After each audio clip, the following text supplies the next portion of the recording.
लगती है, भूख लगती है, प्यास लगती है, जिंदगी अब उदास लगती है।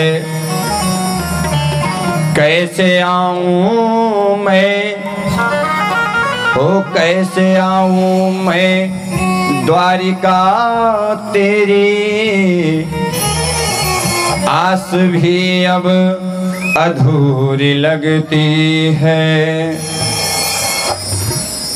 सुदामा जी कहते हैं भूख लगती है, प्यास लगती है, यह जिंदगी जब है यह उदास लग रही है। प्रभु कैसे आऊं आपके द्वारिकापुरी, यह जिंदगी अब अधूरी लगती है। दूर नगरी बड़ी दूर नगरी, कैसे आऊं मैं कन्हैया, कैसे आऊं रे कन्हैया, मेरी गोकुल नगरी बड़ी दूर नगरी है।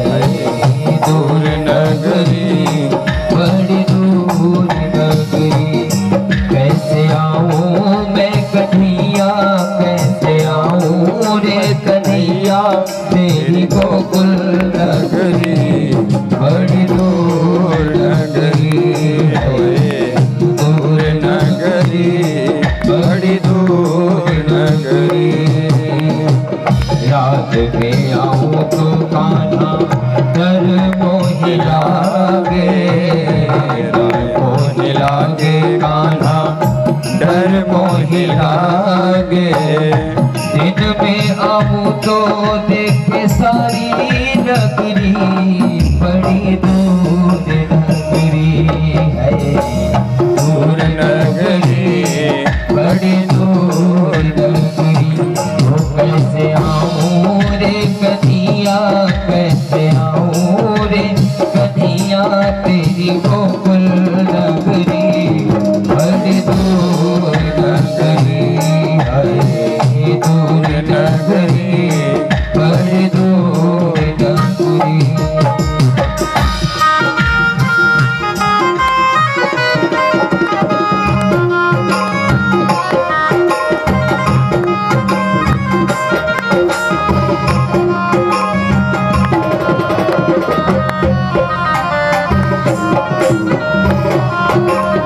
श्री राधे दोनों हाथों के मीठी मीठी तालियों के साथ हम भी उस परमात्मा की नगरी चलते हैं। कमर मोरी लचके, चलो तो कान्हा कमर मोरी लचके, झटपट चलो तो फैल खाए नगरी दूर नगरी है। दूर नगरी बड़ी दूर नगरी, कैसे आऊं मैं कन्हैया, कैसे आऊं रे कन्हैया, तेरी गोकुल नगरी बड़ी दूर नगरी है। दूर नगरी बड़ी दूर नगरी, तो कैसे आऊं मैं कन्हैया, कैसे आऊं रे कन्हैया, तेरी गोकुल नगरी बड़ी दूर नगरी बड़ी दूर नगरी, ओ बड़ी दूर नगरी। बोल वृंदावन बिहारी लाल की जय। तो महाराज यह जो परमात्मा की नगरी है वह बहुत दूर है, चाह करके भी जल्दी हम नहीं पहुंच सकते, क्योंकि आप ही देख लो आज हम इस जगह पर बैठ के कथा को श्रवण कर रहे हैं सिंगरौली में, परंतु यह आज आपका भवन मकान, आपका ग्राम नहीं, यह परमात्मा की नगरी हो गई है। आज इस नगर में आने के लिए जल्दी सबको समय और सबको इस कथा को श्रवण करने के लिए सबका मन भी नहीं लगेगा। लेकिन जितने भक्त बैठे हैं, कम से कम वह परमात्मा की नगरी में पहुंचने के लिए कुछ नहीं तो ताली बजा करके ही, भगवान का गुणगान गा करके ही गोविंद की नगरी में पधारे, उनके पास पहुँचे, अपने अंतर आत्मा को शुद्ध करें और परमात्मा के साथ जाएं। आज इधर सुदामा जी ने कुछ खाया नहीं, कुछ पिया नहीं, क्योंकि खाने पीने के लिए भी तो कुछ होना चाहिए, कुछ है ही नहीं। वही 5 मुट्ठी जो चावल धर्मपत्नी सुशीला ने दिया था कि यह प्रभु को भेंट करना, वही है और दूसरा कुछ नहीं है महाराज। आज प्रभु के धाम पधारने के लिए जैसे नाव पर सुदामा जी बैठे, केवट ने नाव से नदी को पार करा दिया। अब सुदामा जी नदी के पार उतर गए नाव से और चल रहे हैं, परंतु रास्ता जो है खत्म ही नहीं होता, रास्ता समाप्त ही नहीं हो रहा है। जितना चल रहे हैं उनको लग रहा है उतना ही रास्ता बढ़ता जा रहा है। आज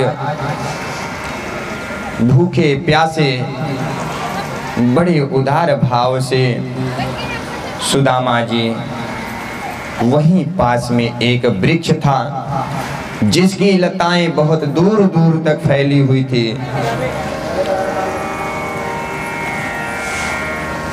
और गर्मी का समय था, चल रहे हैं तो नीचे से पांव जल रहा है, धूप लग रही है, भूख भी लग रहा है, प्यास भी लग रही है, चरण में पादुका भी नहीं।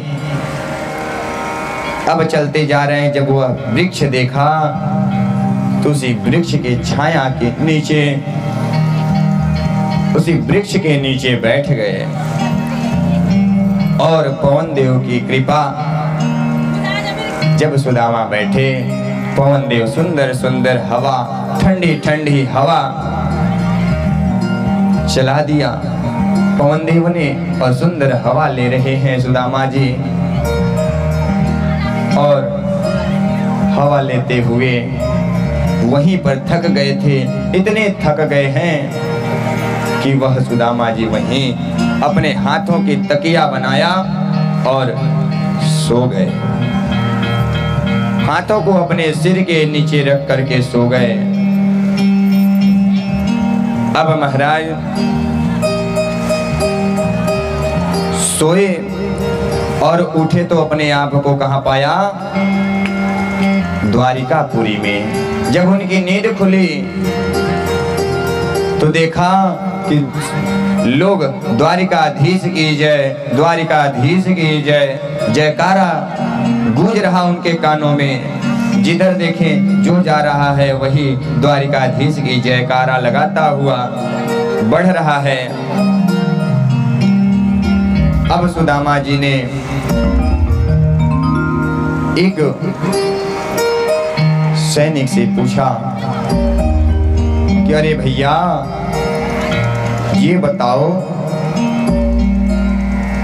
कि यह कौन सी नगरी है, यह मैं कहाँ आ गया हूँ, कौन सा जगह है यह? बड़े बड़े भवन, बड़े बड़े मकान यह सब दिख रहे हैं, सुंदर सुंदर छवि। इस लीड को ऊपर करो या नीचे करो ना महाराज, छोटा क्या चाहिए। सुंदर छवि, बड़े बड़े भवन, बड़े बड़े मोटर वाहन गाड़ी, और उसमें भी क्या सुन रहे हैं? द्वारिकाधीश की जय, द्वारिकाधीश की जय। पूछा भैया यह कौन सी नगरी है? तो लोगों ने बताया यह द्वारिकापुरी है। कौन सी नगरी है? द्वारिकापुरी है महाराज। तो कृष्ण से जो है रुक्मिणी ने पूछा, सुदामा ने पूछा, भैया कृष्ण और रुक्मिणी का महल कौन सा है? हमारे द्वारिकाधीश का महल कौन सा है? सब लोगों ने बताया, वो देखो सुंदर, जहां भीड़ लगी है ना, वही द्वारिकाधीश का महल है। वही द्वारिकाधीश वहीं विराजमाते हैं, वहीं रहते हैं। अब महाराज सुदामा जी धीरे धीरे छड़ी के सहारे द्वारिकाधीश के महल की ओर बढ़ते हैं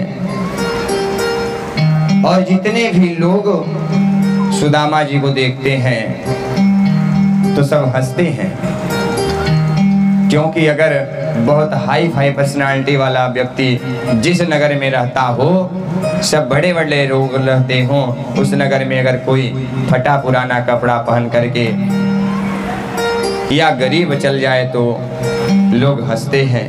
उसी प्रकार आज सुदामा की दीन दशा को देख करके सब हंस रहे हैं, देख रहे हैं। धीरे धीरे दंड छड़ी के भरोसे सुदामा जी द्वारिकाधीश के महल के दरवाजे पर पहुंचे और अंदर जाने की चेष्टा की तो द्वारपालों ने रोक दिया। अरे रुको, कौन हो आप? कहां से आए हो और कहां जा रहे हो? सुदामा जी ने कहा कि भैया ये द्वारिकाधीश का ही महल है ना? उन्होंने कहा, सैनिकों ने, हाँ हाँ ये द्वारिकाधीश का ही महल है, पर तुम कौन हो? तुम कहां जा रहे हो? तो महाराज सुदामा कहते हैं, मैं अपने मित्र द्वारिकाधीश के पास आया हूं, मिलना चाहता हूं। द्वारपालों ने उनकी दशा को देख करके हंसा। आप द्वारिकाधीश के मित्र? कहाँ वह राजा, कहाँ यह नितांत ब्राह्मण? आप द्वारिकाधीश के मित्र हो? कहाँ भैया, हम लोगों की शिक्षा दीक्षा भी एक ही साथ हुई है, हम बचपन के मित्र हैं। आप एक काम करो, मेरी सूचना द्वारिकाधीश तक पहुंचा दो, या तो फिर हमें जाने दो, द्वारिकाधीश के दर्शन करने हैं हमें। द्वारपालों ने कहा, आप रुको, हम देख कर आते हैं, सूचना देकर द्वारिकाधीश के पास आते हैं। तो सुदामा जी निवेदन करते हैं, अरे द्वारपालों, उस कन्हैया से कह दो कि मिलने सखा यह गरीब आ गया है। बहुत निवेदन कर रहे हैं कि प्रभु के दर्शन करा ही दो, गोविंद के दर्शन की लालसा लेकर के मैं इस द्वारिकापुरी में आया हूं। महाराज, हम सभी भी भगवान कृष्ण के दर्शन के लिए ललायित हो उठते हैं और अपने अंतःकरण को शुद्ध करते हैं और उस परमात्मा को बुलाते हैं कि प्रभु हमें दर्शन दो। बोल वृंदावन बिहारी लाल की।